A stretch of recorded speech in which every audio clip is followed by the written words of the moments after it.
You know, we live our daily lives not really knowing how often we come across AI. And I think in some way, AI is catching up with us. And we don't really acknowledge that. Whether we do or not, it really doesn't matter. But I don't think it's something to be scared of because AI is just as complex as you or I. So what sets us apart? What makes us so different? That's something that I want to tackle in this video. Now, I read an article from Rohit Kundu, and there's a paragraph that says, AI algorithms can create images or videos based on a set of parameters, or create new images by combining and altering existing images, which basically means it takes pieces of a picture and merges it with another piece of a picture to create another new kind of picture. It's like taking a shape, another shape, mixing them together and calling it a new shape. And as humans, we're almost like that in that aspect, because when we learn art, we learn basic shapes and we learn how to form basic shapes into more complex shapes. But you might be asking, when did all this begin? Like, isn't this something new? I'm not gonna lie to you and say, oh, this is something brand new to our generation. This is something that's been a thing for almost 100 years. Almost, because we have a few more decades left, maybe like three decades.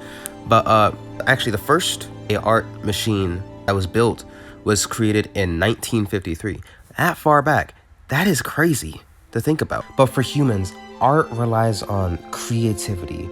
It relies on our mind, our imagination. AI doesn't have imagination. All right, that's the truth. AI has no imagination. It can't imagine things because it's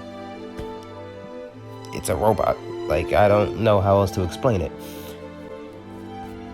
But AI art has been with us since the early 50s, so why is it just now being noticed? That's something that's also kind of boggled my mind. Well, it's been noticed because of social media, because of apps people have created that utilize AI art and make it more public. People who have figured out the programming for these AI robots to create these digital images on their own. Now, is it a good thing? Is it a bad thing? Nobody really knows. It more or less depends on the person using it. Copyrights. How do they work? Do you automatically have rights to your work, or is there a process to it? Can you use other people's copyrighted art? What are you legally allowed or not allowed to do? But more importantly, what about AI art? Can that be copyrighted? Now, I'm not going to get into specific details on this, but AI has become more controversial in the legal process as of lately regarding copyright issues. Now, there has been a new law set in place, and I will put a link in the description below for the article talking about the law, so you can read it yourself. But it basically explains that the AI picture itself cannot be owned or copyrightable by anybody. It is public domain.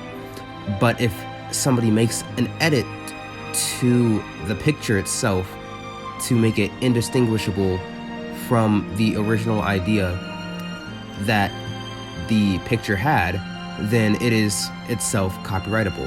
Have been modified by the human, not the entire piece. I guess it's very similar to just grabbing a painting or photo, from somebody else and claiming it as your own. You can't do that. But if you modify it enough to a point where it becomes indistinguishable from the original, like I did here with this photo of a tank, then it becomes my own and I can copyright it entirely. Now, if I only painted a little bit on top of the original image, then only that part would be copyrightable, not the rest of the image, if it was generated by an AI. Again, you can read this in the link in the description, but if AI can create something just as good, if not better, then what's the point of even starting as an artist?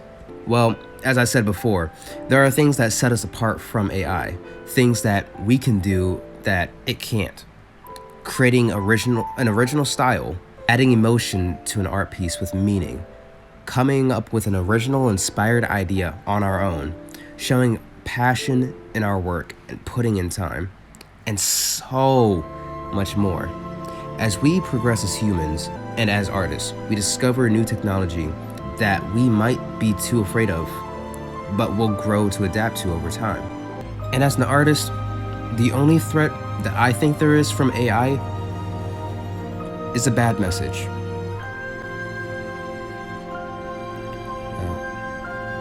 That's all. Thank you for watching.